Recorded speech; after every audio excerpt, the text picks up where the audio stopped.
atravesando también, de modo que ahora estamos, querramos o no, nos estamos interiorizando cada vez más sobre qué significa la deuda externa para un país, cuáles son las consecuencias, los problemas que trae aparejado.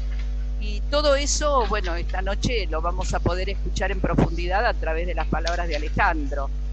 No obstante, antes de ello, va a ser una breve introducción respecto al tema nuestro secretario Federico. Así que, Fede, te cedo la palabra, o perdón, sí, no, discúlpenme porque tengo aquí el cronograma de la reunión. A Juan Carlos le tengo que ceder la palabra antes que a Federico. Juan Carlos va a tener que, va a estar a su cargo la lectura del currículum de Alejandro, así que Juan Carlos, adelante. Bueno, buenas noches a todos nuevamente. Les pedimos que corten el audio de cada uno, así por un lado la transmisión que ustedes van a recibir es un poquito mejor al no tener tanta demanda de internet y no se mezclan las voces que puedan haber. Bueno, nuestro amigo Alejandro Fabián Fensore desempeña hace 31 años en el Poder Judicial de la Nación, en la Cámara Federal de Seguridad Social, Sala 1. Es socio del Rotary Club de Villa Urquiza desde diciembre del 2007. Ha desempeñado varios cargos, ha sido jurado de concursos literarios que organiza el club y ha sido presidente en 2 periodos, 2012, 2013, 2018, 2019. Esa es su actividad rotaria fundamental. Pero aparte es investigador, historiador y escritor. O sea que dedica su tiempo a la investigación, fundamentalmente de temas relacionados con nuestro país. Miembro académico del Instituto Belgraniano de San Miguel, miembro académico del Instituto del Museo General Manuel Belgrano, ha colaborado en la revista Todo es Historia, colabora también en la revista mensual de información del Ejército Argentino, es actual presidente de la Biblioteca Popular Domingo Faustino Sarmiento, que es todo lo que hemos visitado el Club de Villa Urquiza, la conocemos, donde ellos se reúnen. Ha participado en los festejos del 200 aniversario del barrio de Flores, ahí lo tenemos a Juan Prac, dando algunas charlas en escuelas del barrio. Ha obtenido importantes reconocimientos por haber participado en distintas conferencias, por ejemplo en el Hospital Tornú, hablando de su historia.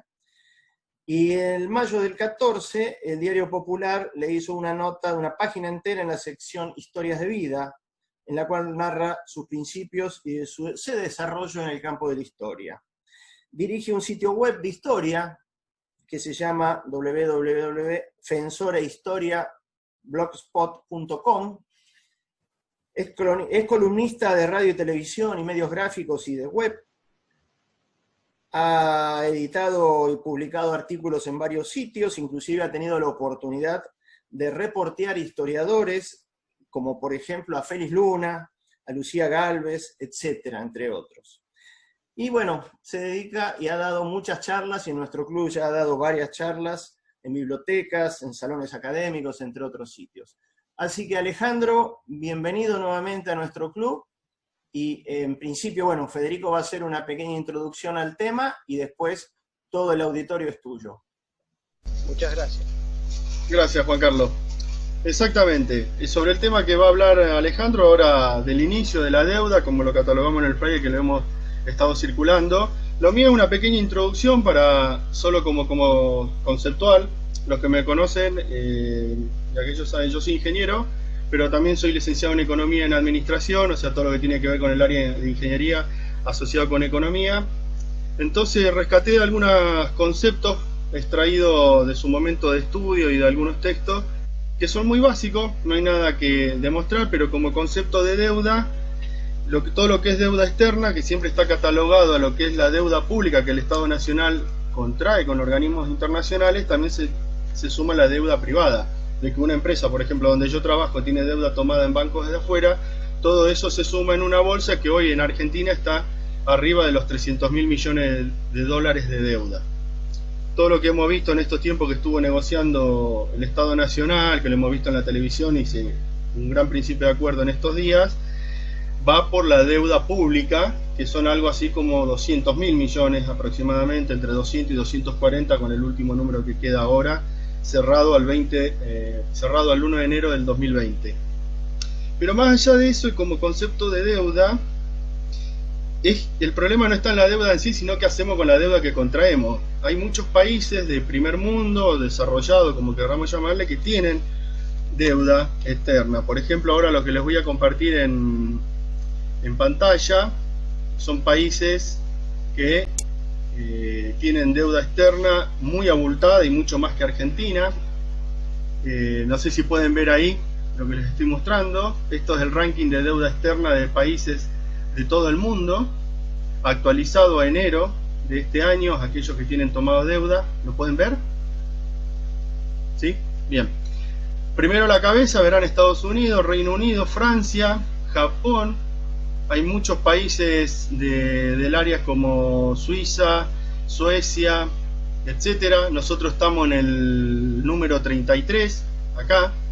Pero van a ver al lado de nosotros, también hay países como Emiratos Árabes que tienen muchísimos ingresos, Arabia Saudita que tiene muchísimos más ingresos y reservas que lo que tienen de deuda. El tema es que ellos toman esas deudas externas para conservar sus recursos propios y no hacer inversiones o gastos en cuestiones corrientes. Y lo apalancan con la deuda externa que toman.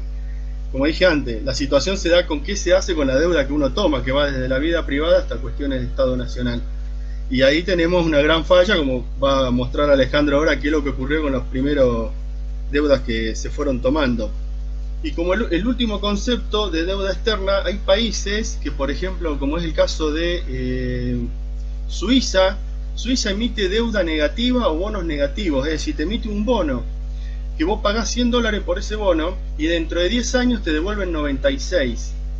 Entonces pareciera, pero estoy perdiendo $4 dentro de 10 años. El tema es que dentro de 10 años es seguro que esa deuda externa que tomó te devuelve 96.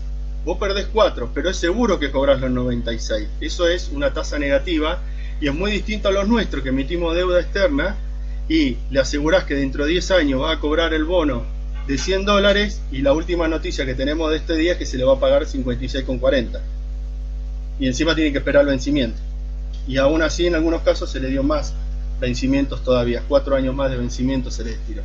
Sí, redondear como concepto no es nada malo, lo hace todo el mundo, grandes países de la primera línea. El tema es qué hacemos después con esa deuda que tomamos al no cumplir con el derecho con que lo pedimos. Nada, un poco era esta pequeña introducción. Alejandro, te dejo para que puedas iniciar lo tuyo. Bueno, muchas gracias. ¿Me escuchan bien? Yo sí. ¿Me están bien, no es cierto? Sí, perfecto. Bueno, gracias al club, el Rotary Club de Nueva Pompeya, por recibirme, como siempre, cálidamente, aunque ahora en forma distinta a la distancia, pero no deja de haber calidez en ustedes. Y gracias a Federico por la interesante introducción que hizo a este tema. Me pongo anteojos porque tengo que fechas, números, ya la vista no la tengo tan buena como es. Lamentablemente, nosotros los argentinos tenemos fama de ser muy malos pagadores, ¿no es cierto? Los eternos cumplidores ya desde el inicio. Y este inicio de la deuda, vamos a ver que se dan algunos condimentos que se están dando actualmente. Ustedes ven que ahora estamos negociando con los famosos fondos buitres, que estamos negociando con el FMI.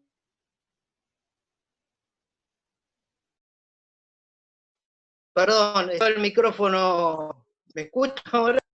Sí, se te escucha bien. Bueno, estaba diciendo de que ahora que estamos en una negociación con fondos buitre, con el Fondo Monetario Nacional y demás, y que sobrevuela la palabra default todo el tiempo, esto ya es viejo, no es nuevo. Porque nosotros con el empréstito Baring Brothers, que ahora vamos a hablar, estuvimos en default varias veces. Vamos a situarnos un poco en la época, ¿cierto? En 1820 caen las autoridades nacionales, ¿no? Que fue el mismo año que murió Manuel Belgrano, el conflicto de los 3 gobernadores y demás. En 1821 asume como gobernador de la provincia de Buenos Aires Martín Rodríguez, y su ministro de gobierno es Bernardino Rivadavia, es como lo que sería actualmente un primer ministro actual. Era el que verdaderamente tenía el poder. Ustedes saben muy bien que Bernardino Rivadavia estaba muy ligado a Inglaterra, era empleado de empresas inglesas, aun cuando fue presidente, aún es así, y era gran admirador de Gran Bretaña. Entonces, por iniciativa de él, intenta que la Sala de Representantes trate una ley para contratar un empréstito cuyo fin era construir un puerto en Buenos Aires, construir pueblos en la frontera con el Indio, construir ciudades en la costa y establecer sistemas de aguas corrientes. Como ustedes son argentinos y son muy inteligentes, van a saber y van a deducir que esto no se hizo nada, absolutamente nada. Entonces, cuando se va a tratar la ley en la Sala de Representantes, lo que hoy es el Congreso, ¿no? Imagínense oficialismo versus oposición, ¿no? El oficialismo rivadaviano, en el debate, dice, bueno, nosotros queremos contratar un empréstito para hacer esta obra pública, pero vamos a sacar el presupuesto nacional 325.000 pesos para poder hacer frente a los pagos de esta deuda que vamos a contratar. Entonces la oposición, se le pararon todos los pelos, tanto a Paso como a Castex, como a Gajón, diciendo, pero ¿cómo puede ser que actemos una parte de nuestro presupuesto a pagar una deuda que vamos a contraer? Entonces salta un tal García, adicto a Rivadavia, y dijo, no hay ningún problema, porque nosotros vamos a tener superávit por 5 años en el presupuesto nacional, y vamos a tener como 600.000 pesos de aquella época, por lo cual tenemos de sobra para poder pagar los intereses y todo lo que haya que pagar de la futura deuda que vamos a contraer. Entonces la oposición, un tal Castex, dijo, bueno, entonces si tenemos un superávit y podemos hacer la obra pública, ¿para qué nos vamos a endeudar? ¿Para qué vamos a contraer un empréstito? Entonces, siempre sale un as de la manga de oficialismo, y el oficialismo rivadaviano dijo, hace falta que traigamos oro de Londres, tenemos falta de metálico, y el comercio tiene poco numerario aquí en Buenos Aires, necesitamos metálico.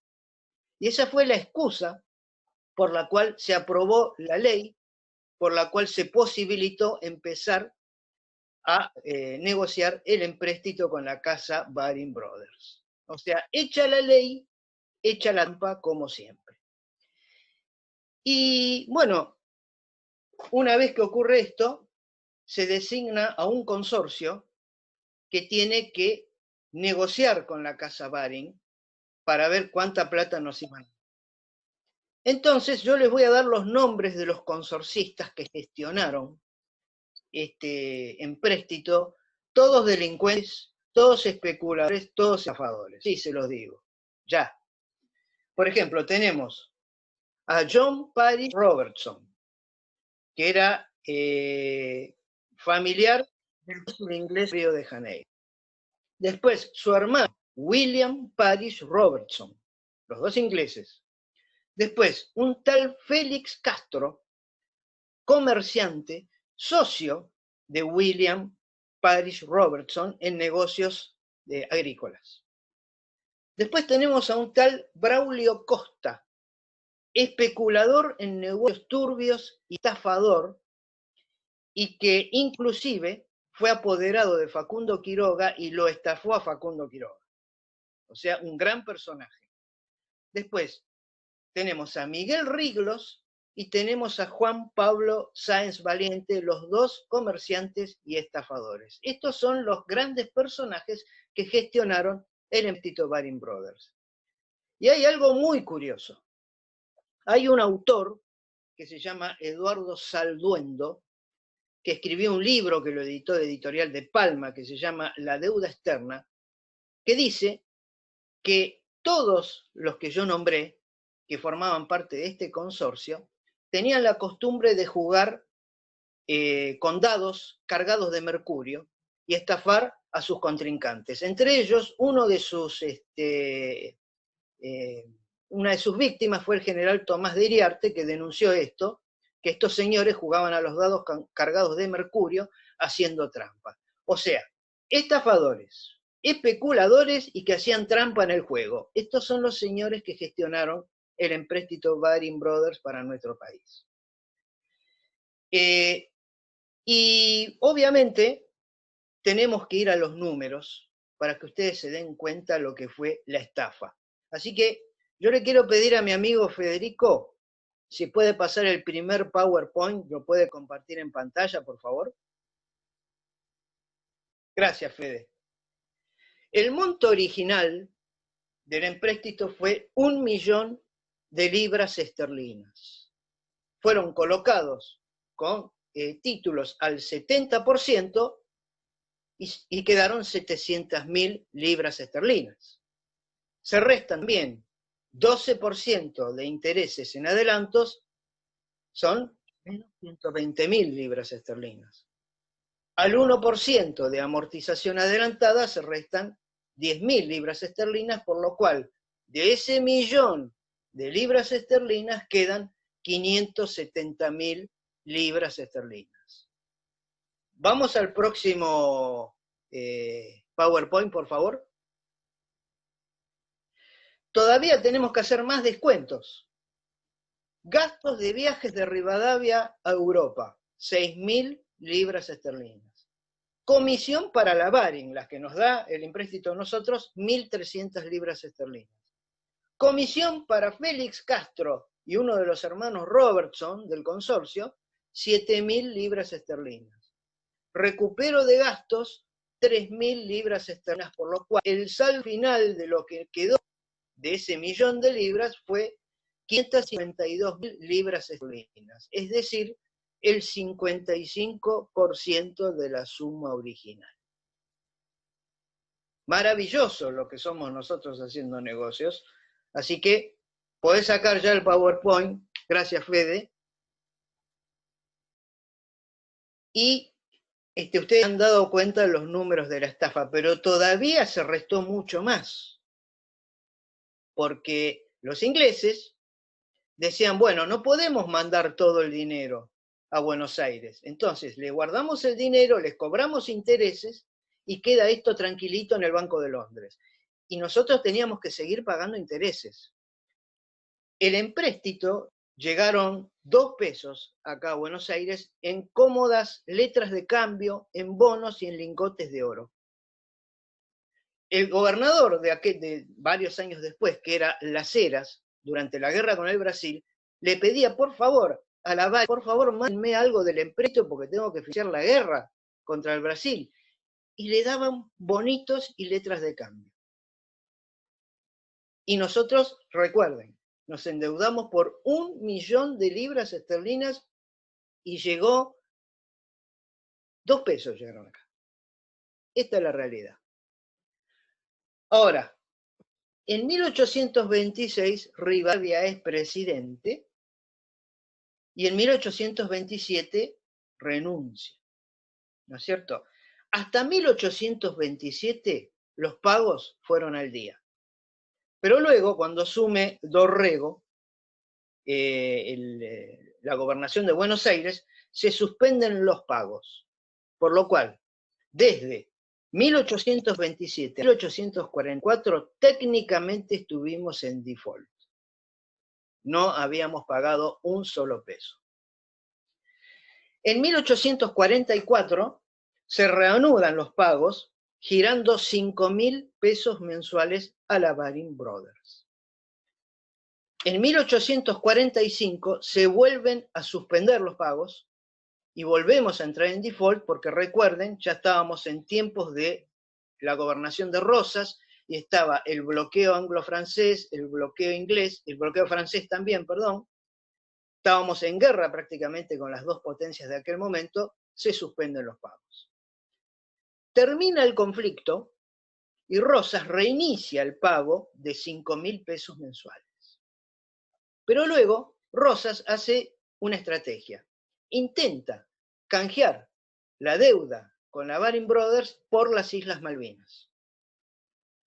Los detractores de Rosas dicen que prácticamente Rosas era una antipatria, que no le importaban las Malvinas y demás, pero en realidad era una estrategia de Rosas para que se reconociera la soberanía en Malvinas. Una estrategia que usó Rosas y que no dio resultados. Pero también, como siempre ha pasado en la historia argentina, hubo privados que quisieron negociar por atrás. Hubo un estanciero y saladerista llamado Francisco Casiano que quiso negociar por atrás con la Baring Brothers y obtener rédito. Rosas se entera, lo reprende y todo queda en la nada. 1852 es el combate de Caseros. Rosas sale del escenario, entra Urquiza. La Baring Brothers envía a un mediador llamado Ferdinand White para negociar con Urquiza sin resultados positivos. En 1855, el que gobierna Buenos Aires es Pastor Obligado.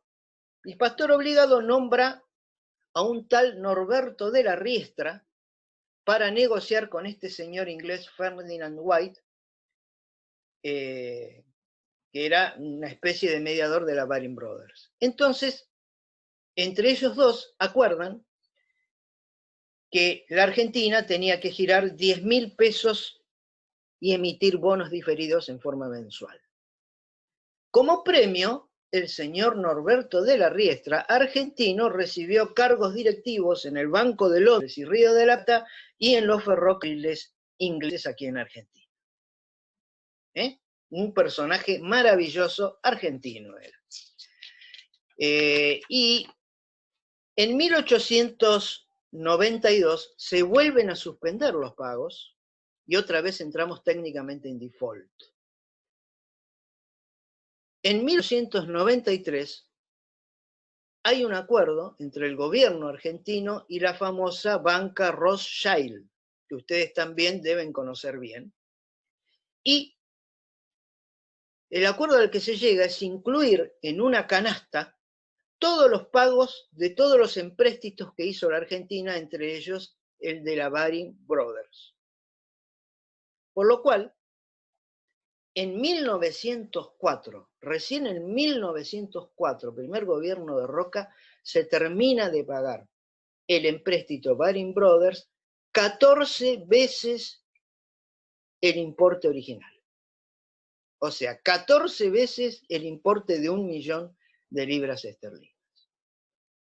Esto es lo que ha pasado lamentablemente en la historia argentina. Ustedes habrán visto que Felipe Piña dice que la historia no es que se repite, sino que la historia continúa, de alguna manera. Así que han visto cosas muy, muy actuales. Pero yo también les quiero recomendar una obra que escribió Raúl Scalabrini Ortiz y que se llama Política Británica en el Río de la Plata, que habla mucho del empréstito Baring Brothers y de los intereses de Gran Bretaña aquí en Argentina. Y les quiero leer un párrafo, porque esto no solamente le pasó a la Argentina, sino que le pasó a todas las repúblicas nacientes que se habían independizado de España. Se los leo. De 1822 a 1826, 10 empréstitos han sido hechos en Inglaterra en nombre de las colonias españolas. Estos empréstitos, el uno llevaba al otro, habían sido contratados al 75%.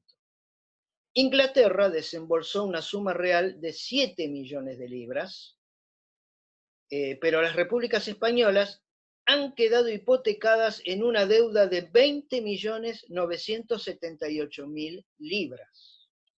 Resulta de estos hechos que en el momento de la emancipación, las colonias españolas se volvieron una especie de colonias inglesas. Esto lo dice Raúl Scalabrini Ortiz en su libro Política Británica en el Río de la Plata. Y algo que me salteé, cuando se contrata el empréstito Baring Brothers, se hipotecan tierras de la provincia de Buenos Aires, en garantía por ese empréstito, la famosa Enfiteusis Rivadaviana.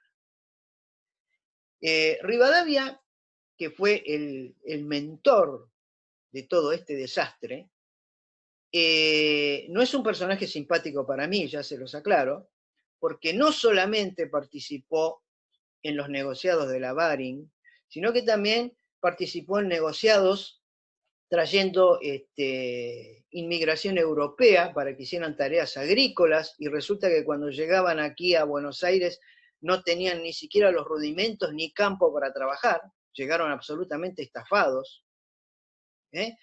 También Rivadavia, durante su gobierno, trajo maestros, y los maestros llegaron acá desde Europa y vieron que no había ninguna escuela para enseñar, o sea que era un modus operandi del señor Bernardino Rivadavia esto.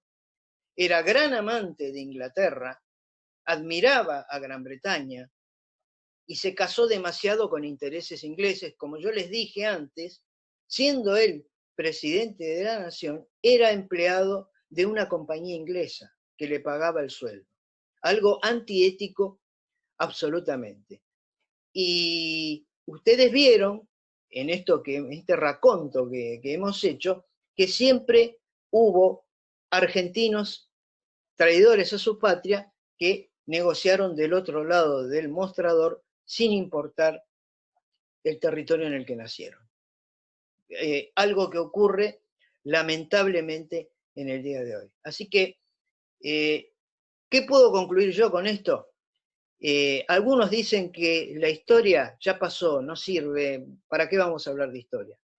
Para esto sirve, para saber por qué pasa lo que pasa.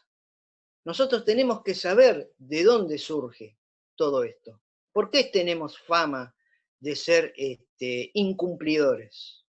Ya desde el inicio somos incumplidores. Y si vamos a hablar de corrupción, ya tenemos corrupción desde la época de los virreyes. Tenemos corrupción desde la época que Liniers era virrey.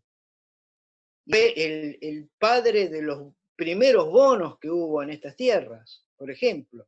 Y fue el primero que hizo traslado de fondos de un lado a otro. O sea, se puede hablar muchísimo de esto.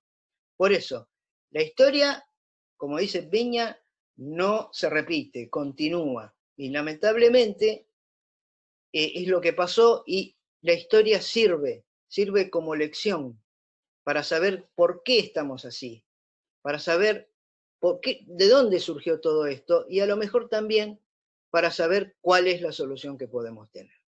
Les agradezco mucho, muchas gracias. Gracias, Alejandro. A ver, yo me anoté 2 o 3 preguntitas. La idea sería participemos todos con preguntas. Por omisión los audios de todos están bloqueados, pero si ustedes habilitan, lo fuerzan, podríamos hacer preguntas. Yo voy a arrancar con la primera. Permitime, Alejandro, de forma democrática arranco con la primera.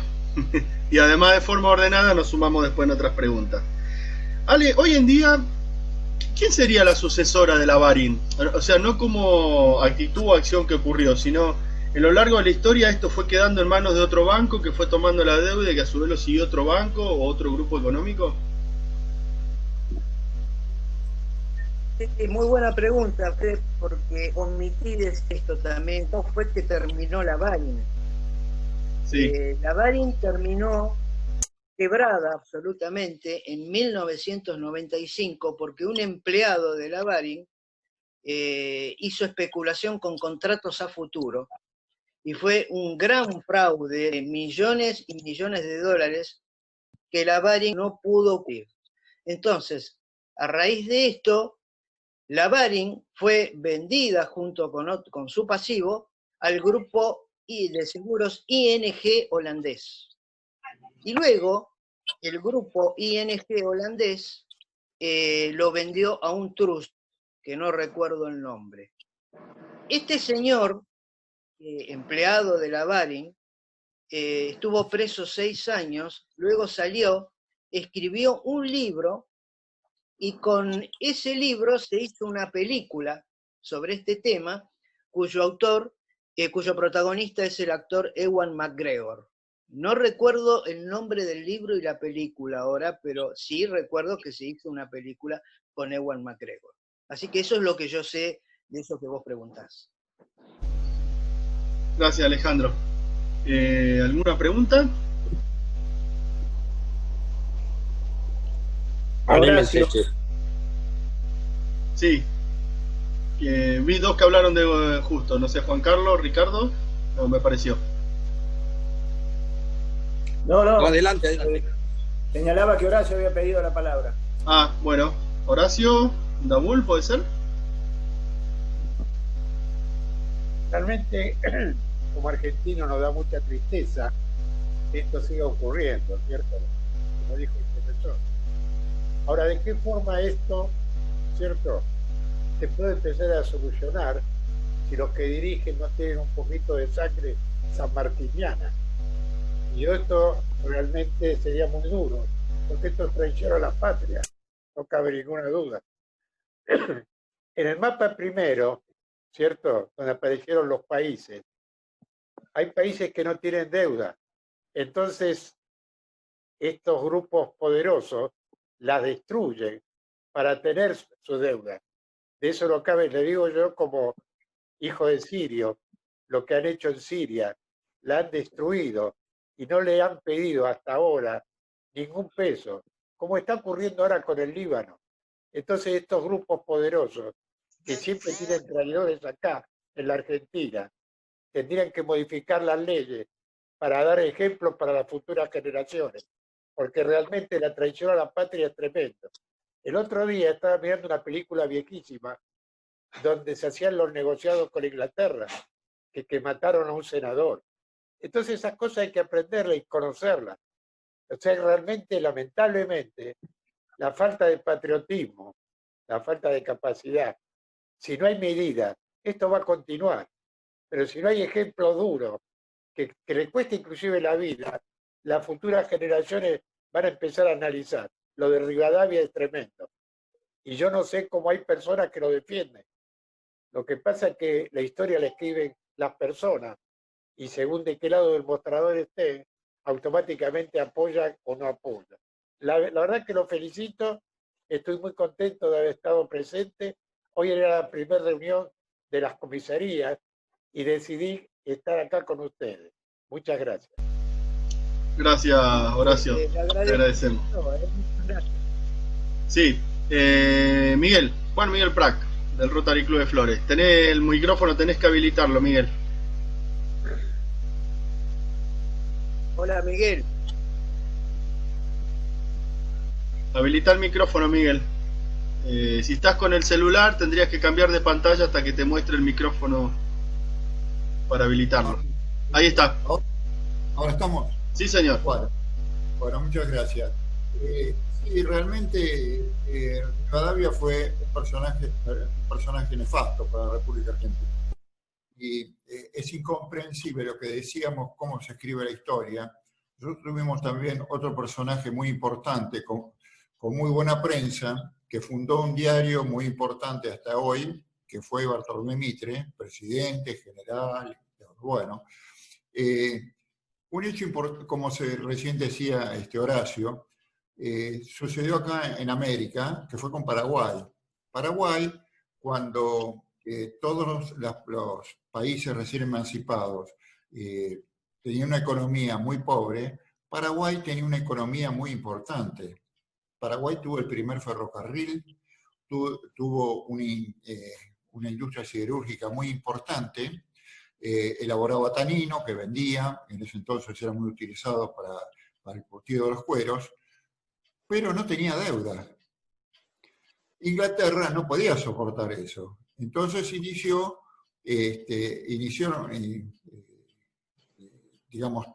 todo el lobby posible para originar una guerra. Y en esa guerra fue que nos embarcamos nosotros, ¿no? Que nos embarcamos a raíz de una crisis política que generó en parte Argentina con Uruguay, y después se anexó Brasil contra Paraguay. Fue una guerra terrible. Pero yendo a Mitre fue un historiador y él se hizo dueño de la historia argentina. Decidió quiénes eran los héroes argentinos. Entonces promocionó a mucho a San Martín, que se lo merece, y lo denigró a Belgrano, por ejemplo. Y bueno, ese tema siguió hasta hoy. Nombró un educador, ¿no? Nombró un educador, nombró un sacerdote, se hizo dueño de todos dueño de la historia, en una palabra. Él decidió quién era héroe y quién no era héroe. Y después había visto como que era el héroe civil más importante de la Argentina, y bueno, por eso tiene el mausoleo colosal ahí en Plaza Miserere. Gracias. No, gracias a vos, Miguel. A ver, alguien. Yo agrego una preguntita. Ale, no sé, ¿querías decir algo? O tengo una preguntita yo. Sí, no, quería acotar a lo que había dicho Horacio, lo que había dicho el amigo Miguel Prat. Sí. Por supuesto que la historia está llena de traidores. Llena. Bartolomé Mitre, otro personaje que no es simpático para mí, que se hizo dueño de la historia, como dice Miguel, porque había que, para ver la inmigración europea, teníamos que crear a San Martín, inmaculado, que jamás se equivocaba, más allá de que San Martín es ídolo, como prócer, a un Belgrano castrense, y no al Belgrano secretario de Contado, senador, y dejó de lado, por ejemplo, a Rosas, los caudillos, a los gauchos en Chiripá, los bravos, ¿no? Vivió una historia linda y rica para atraer la migración europea. Y después otro gran traidor de la historia argentina, y lo digo con casi Carlos María de Bea, que tiene el momento más lindo de México en la ciudad de Buenos Aires, la Francia.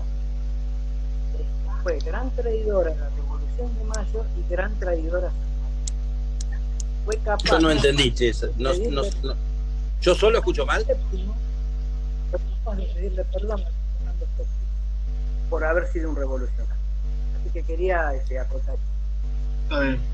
Sí, yo escuché mal también. Sí, se te fue cortando un cachitito, Ale, en un momento, pero bueno, estamos escuchando igual, aunque sea Armando a poquitito. Yo tengo una pregunta, si quieres. Sí, Ricardo, dale, fecha. Hola a todos. Alejandro, muy buena la charla, como siempre, un gusto comprender todo lo que vos decís. Yo no quisiera ahondar en la historia porque no tengo capacidad ni conocimientos suficientes. Solamente estaba pensando en voz alta qué pasaría con toda la historia, como qué pasaría con lo que pasa en la actualidad. Yo escuché un par de veces decir que determinados personajes se adueñaron de la historia. Lo que yo creo que no es la única historia. Yo creo que la historia permanece en las personas y en el estado social. Y yo no sé si alguien puede adueñarse como tal de la historia. Yo creo que las cosas se pueden cambiar en tanto y en cuanto la información vaya fluyendo.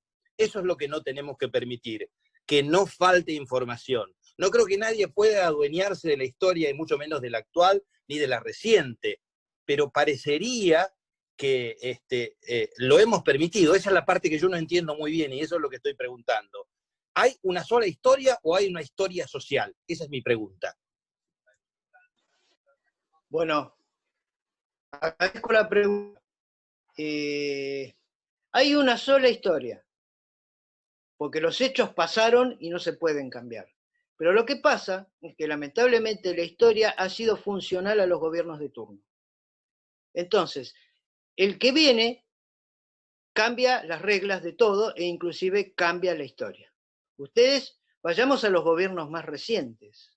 Los gobiernos kirchneristas, gobiernos populistas, ensalzaron a figuras que la historia liberal o la historia de Mitre nunca ensalzó. Por ejemplo, los caudillos como José Gervasio Artigas, que dicho sea de paso, Artigas es prócer uruguayo, pero sin embargo, en su testamento dice: yo, José Gervasio Artigas, argentino de la banda oriental. Y hoy es prócer uruguayo, porque Mitre y Vicente Fidel López lo despreciaron, escribieron de todo de él y lo sacaron de la historia cuando debería estar en la historia argentina. Entonces, lamentablemente, y tengo muchos ejemplos más, pero lamentablemente la historia es una sola, pero es funcional a los gobiernos de turno, y los gobiernos de turno se encargan de distorsionar la historia. Entonces, vos vas a ver que en muchas librerías vas a encontrar libros que te ensalzan a personajes que no merecen ser ensalzados, por ejemplo. Y a personajes que sí merecen ser ensalzados se los ignora. Después viene otro gobierno y así estamos sucesivamente. Lamentablemente es así. La historia es funcional al poder, lamentablemente. Bien.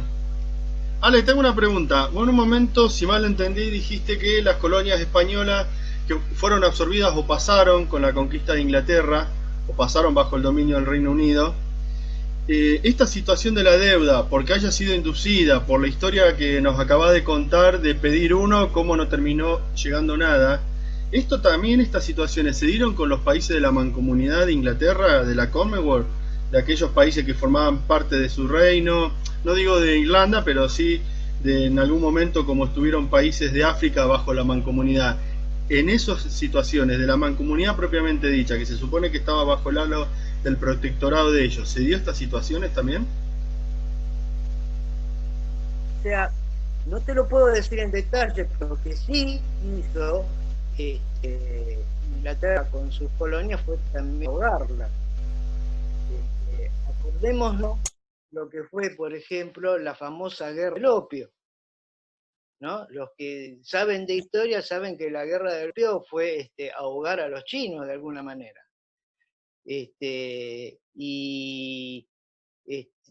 Lo que pasó en Sudamérica es que no se podía permitir a las repúblicas nacientes que fueran progresistas de alguna manera, y con lo que no se pudo lograr con las armas se tenía que lograr con el dinero, y eso los endeudaron.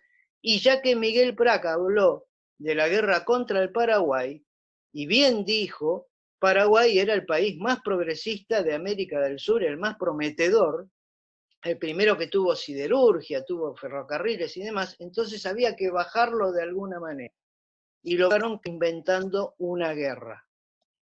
Entonces, lamentablemente, este es el modus operandi de Inglaterra en todas sus colonias y en los países en los que siempre tiene interferencia. Es decir, inventando guerras y atándonos a la cadena de los empréstitos. Esto es normal, ha sido normal en ellos en toda la historia. Bueno, muy bien. Gracias, Ale. A ver, estamos una hora justita de que empezamos la reunión. Un buen tiempo, te escuchamos bastante. No sé, alguna pregunta más que por ahí quede colgada, que quisiéramos hacer.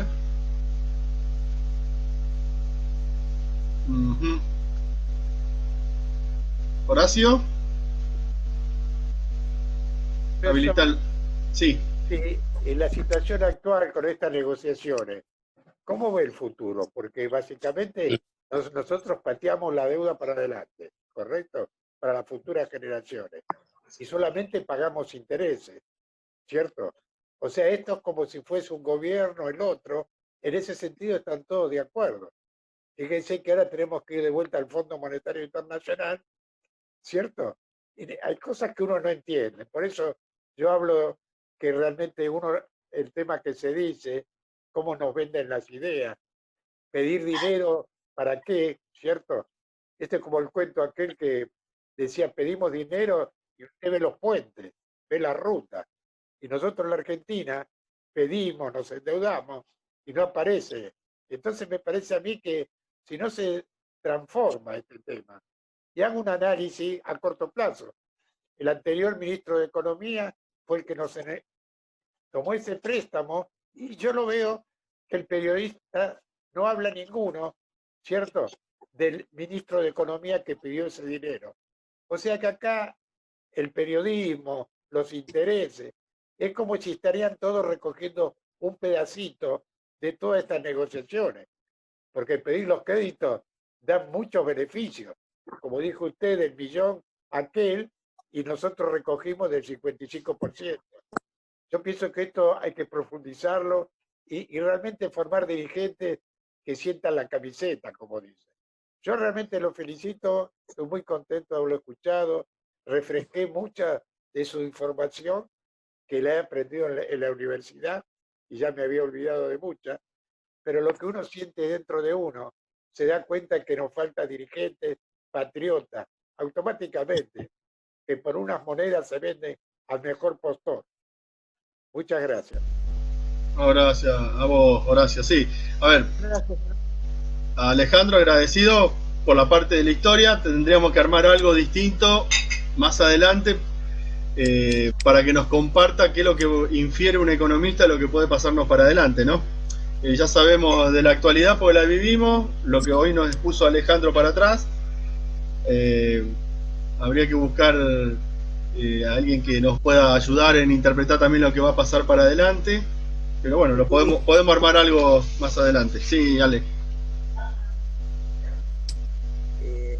Yo primero, y principal, si me dejas, Sí, sí. me deja la presidenta. Primero agradecerles mucho por invitarme siempre, yo los estimo muchísimo y los admiro como club. Y de paso les digo, yo escribí un libro hace poquito que salió solamente en edición digital, que se llama La Máscara de Nuestra Historia, que habla de personajes como San Martín, Belgrano, Sarmiento, Moreno, y después hay una recopilación de muchas notas que he escrito. Yo lo vendo en forma privada, ¿no? Porque es un libro en edición digital, así que el que quiera y el que tenga ganas se comunica conmigo en forma privada. Pero más allá de eso, muchísimas gracias por la invitación, me honra venir a este club y voy a seguir. Muy agradecido, Alejandro. Muchas gracias.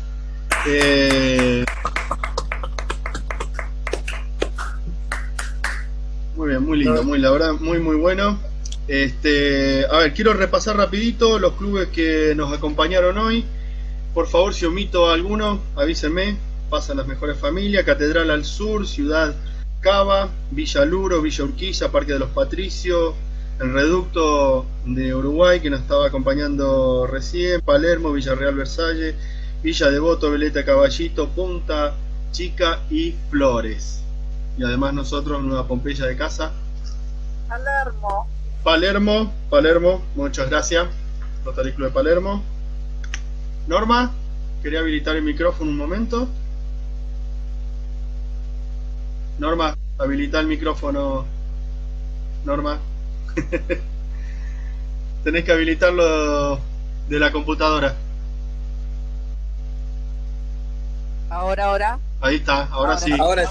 Ahora sí. Bueno, en realidad decir que es un gusto escuchar a Alejandro cada vez que viene y que nos visita en el club. Es lo que siempre decimos, clarísima la exposición, Alejandro, y la verdad que cuando uno va escuchando los temas, en este caso, bueno, fue el relacionado con la deuda externa, pero nosotros tenemos experiencia de haberte escuchado hablar sobre otros cuando viniste al club. Siempre uno trata de decir, bueno, voy a hacer alguna pregunta cuando hay algo que no me queda claro, pero en realidad fue tan clara tu exposición que, bueno, que nos impidió en alguna medida, salvo los amigos que se han expresado, la verdad que no hay nada que pudimos haber preguntado por falta de claridad en tu exposición, que vuelvo a insistir, es buenísima, ¿no? Muchas gracias. Yo quiero además agradecer a todos los que nos han acompañado esta noche. Ha sido un gusto para nosotros y espero que en una próxima podamos estar nuevamente, ya no reunidos de esta forma a distancia, sino en forma presencial. Ojalá que así sea y que sea pronto. Así que, bueno, damos por cerrada la reunión y vuelvo a insistir, muchísimas gracias a todos. Buenas noches, muchas gracias. Bien, ahora para finalizar la reunión, ya darle un cierre más protocolar, vamos a ir a la campanita.